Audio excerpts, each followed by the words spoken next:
You're watching 3 Questions with Kat. Overcome your obstacles and find success. Hey everyone, it's Catherine, and I'm here again for another episode of 3 Questions with Kat. We have Asger. Did I pronounce it right? Asger? Asger. There you go. Asger? Yeah, stick with that. Asger. Okay, where's that name from, by the way? So it's a Danish name, Old Scandinavian. It's essentially the same name as Oscar, and it means the spear of the gods. The spear of the gods. Right. Okay, are you living up to that name? You're spearing yourself a lot lately. Well, I try. But Spear, what a cool name. So, the people want to know, and he has no idea what I'm about to ask him. They want to know what stops people from being successful.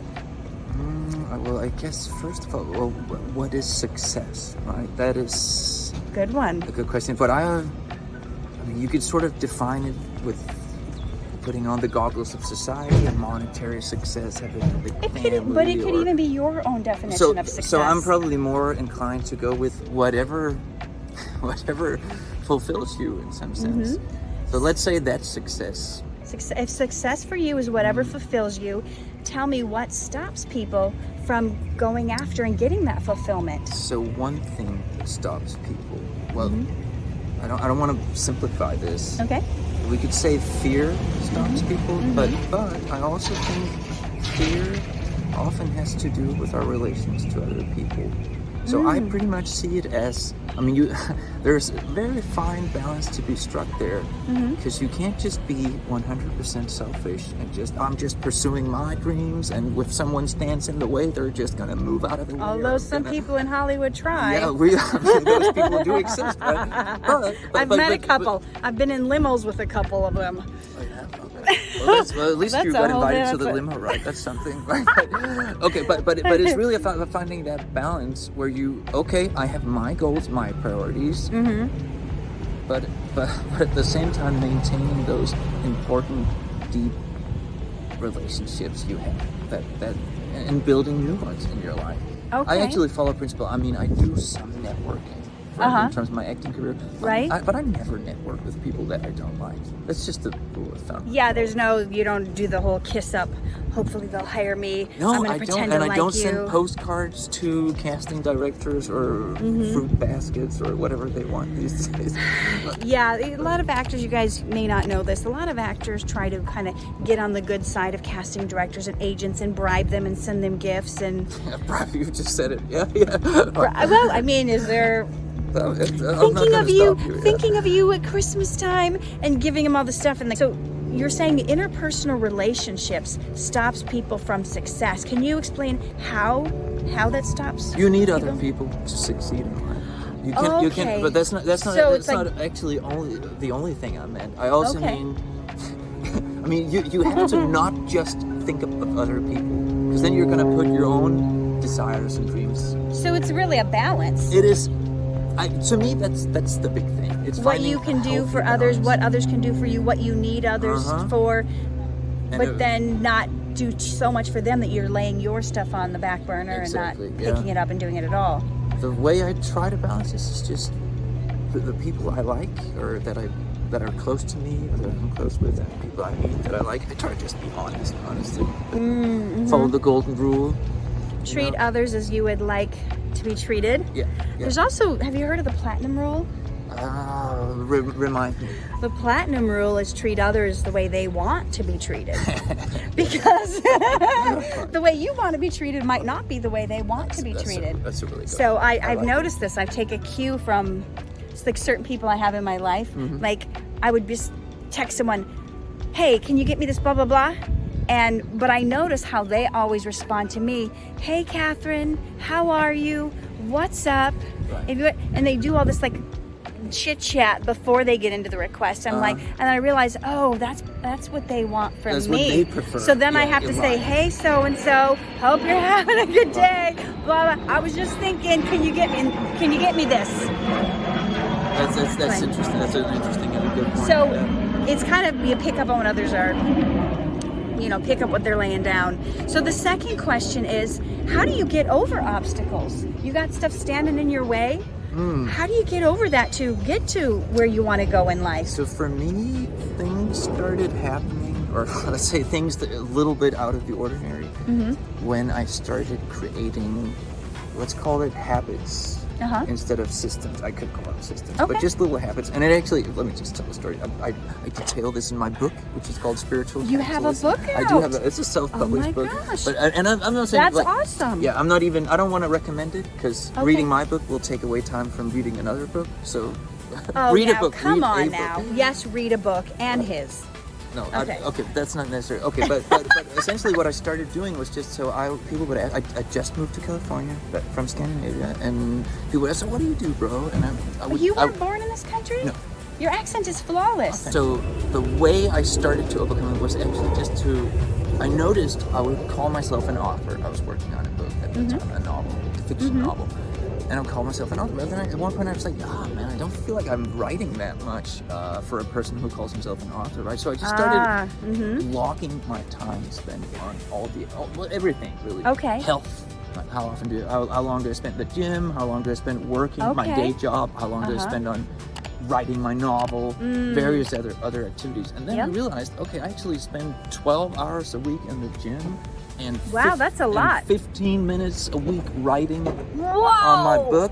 Okay, so you were only spending 15 minutes working on your book a week, but you were spending 12 hours in the gym. So what did you say was correct to call yourself?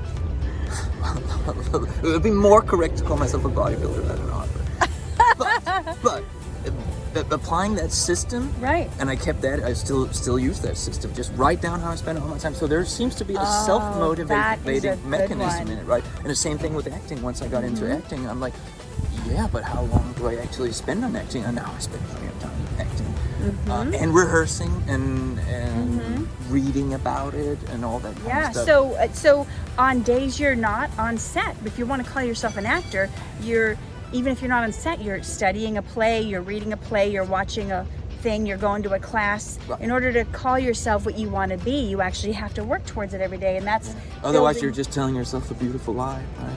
Oh my gosh, and how many of us are telling ourselves a beautiful lie about what we are when our habits or systems don't line up with what we say we are? That's brilliant. Okay, so one last thing I just want to say here is, Yeah. so I decided after logging my time, realizing, okay, I'm not actually spending it the way I wanted to, then I decided, okay, but for some reason it's very easy to just, so I had a day job, or I had 2 day jobs at the time actually. So I always get to work on time, and I always do what's expected of me. But for some reason, it's very hard to do for myself. To And it manage really is. yourself. Like, why do I take other people's or my obligations towards other people more serious than my own obligations? And some of that towards could be myself? worthiness That is- issues. Like it could be other. Like so what is that the would root? be- What that is the would- root? right, sure, I don't know what the root. I mean, we could. That's a whole other. Okay, talk. but the We point will is have that some other the day. point is you recognized it because you had these systems in place, and you go, okay, So I'm so doing so this I for just others, decided at the yeah. time my ambition was to finish this book, and I decided I'm gonna work at least 30 minutes each day on my book. Amazing. And it's gonna have higher priority than my other obligations. That's good. That's really good. And it actually worked. It actually That's worked. amazing. Yeah. That is great advice for you guys.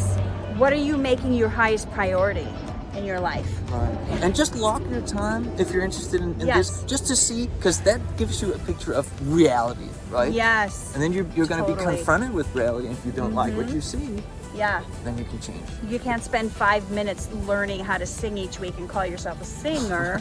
You can, but but that's the beautiful lie you're talking about. yeah. The final question is, what do you wish you would have known 5 years ago? Like, what would have really helped you? What 5 piece of years ago. advice? If you knew then, like, it would have changed the trajectory of your, like, you would have, like, man, I wish I would have known that. So one thing that comes to mind is Yeah. just the fragility of life. But no, it's not to say that I was not aware of that 5 Right. years ago. I've had a couple encounters with death. Okay. Let's say It's become more real. it's become more real. I was just telling you I was recently diagnosed with type 1 diabetes, so that made my mortality very real too. Yes. And I didn't feel, as I was telling friends and family right around the time when that happened, I really didn't feel that I needed another reminder of how precious life is. Yeah. But you know what? I'll take it. Mm-hmm. And sometimes if I catch myself spending too much time on my phone or just on some trivial activity that doesn't really lead anywhere, Yep. doesn't even include other people, so there's not the social element, Yep. I do like to just stop myself in my tracks and say, no, stop. There's one life, at least And in this you don't want to shape and spend it form. alone on your phone. You want to Do you? Let's ask it as a question, right? Do you? Do you want to spend your life alone on your phone, or do you actually want to connect with people? Right. Yeah.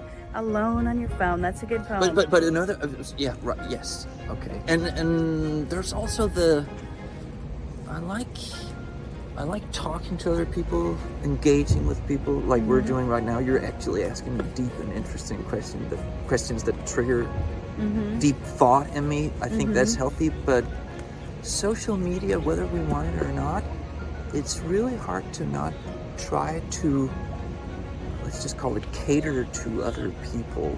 Yeah. Oh, I see this got 200 likes and my other post only got 100, so I'm going to do more of what people are liking, and then you're forming what you want to do, mold your personality to what you think others will like. Sometimes they call it what do they call it, audience capture.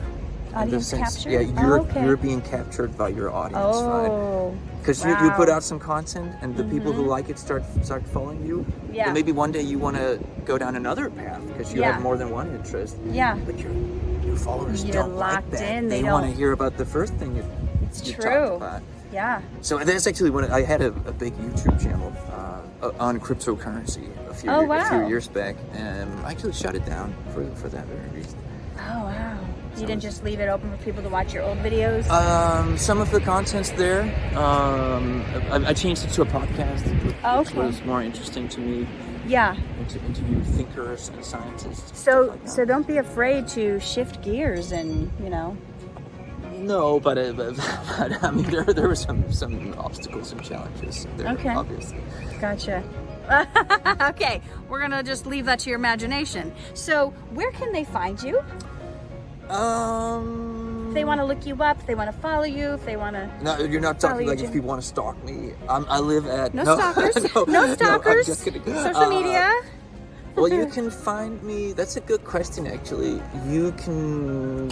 I think my YouTube channel is currently called Life Alchemy. So you can check that out. It's your YouTube channel. Can you spell that for the audience? Life, L-I-F-E, Alchemy, A-L-C-E... Oh, whoa. No, I can't. Life Alchemy. Is it A-L-C? Alchemy. You can Alchemy. look it up. Google it. Speak it into your phone. It'll spell it for you. That's one of the things. Don't ever call your channel something you can't spell. Right, that's but you know what? This is something I'm noticing. What's that? So, as comfortable as I am in my second language, which is English, spelling words, sometimes I'm shocked at how I know my tax guy is German, so he gets the certain letters mixed up in this. But he speaks perfectly. You can't tell that he I mean, I has can no type accent. it out, no problem. Yeah. But just the spelling it out, saying it out. English is my first language, and I still can't spell it. So you guys will look up.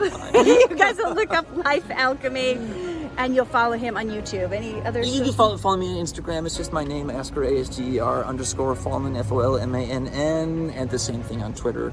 You said F-A-L or F-O-L? F-O. F-O-L. Okay, you guys can find him there. Thank you for sharing your wisdom and knowledge over the years with the audience, and we appreciate you.